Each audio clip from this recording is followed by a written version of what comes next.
강원도가 최근 코로나19 확산에 따른 병상 부족 사태에 대비해 자가치료제를 다음 주부터 적극 도입하기로 했습니다. 병원이 아니라 집에서 치료한다는 건데요. 문제는 없는지 강화길 기자가 취재했습니다.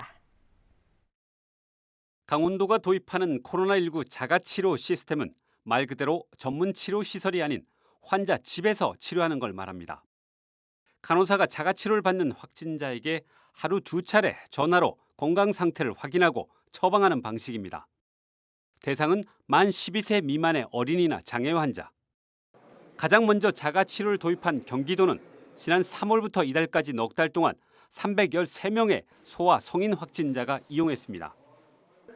그런데 강원도에서 자가치료가 없었던 것은 아닙니다. 그동안 19명이 자가치료를 받았습니다. 지금도 11명이 자가치료를 받고 있습니다. 너무 어리거나 중증 장애아로 부모 없이 병원에서 돌보며 치료하는 것이 어렵기 때문입니다. 그런데 이들 중 절반이 넘는 6명이 중도에 포기하고 병원 이송을 원하고 있습니다. 집에서 치료하는 것이 말처럼 쉽지 않기 때문입니다.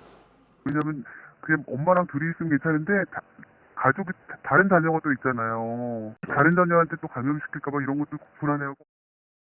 게다가 확진자를 돌보는 가족 또한 감염이 되는 불상사를 막을 길이 없다는 점도 우려스럽습니다.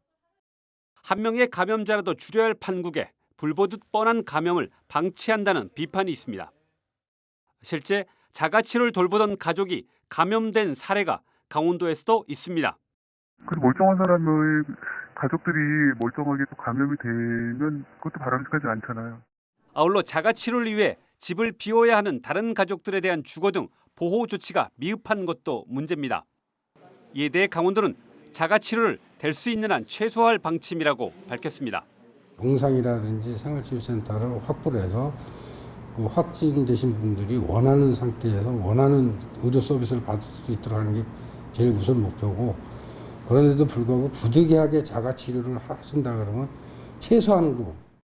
그렇지만 의료진의 직접 치료 없이 환자를 전화로 치료하는 자가치료 방식이 옳은지에 대한 논란은 계속되고 있습니다. MBC 뉴스 강화길입니다.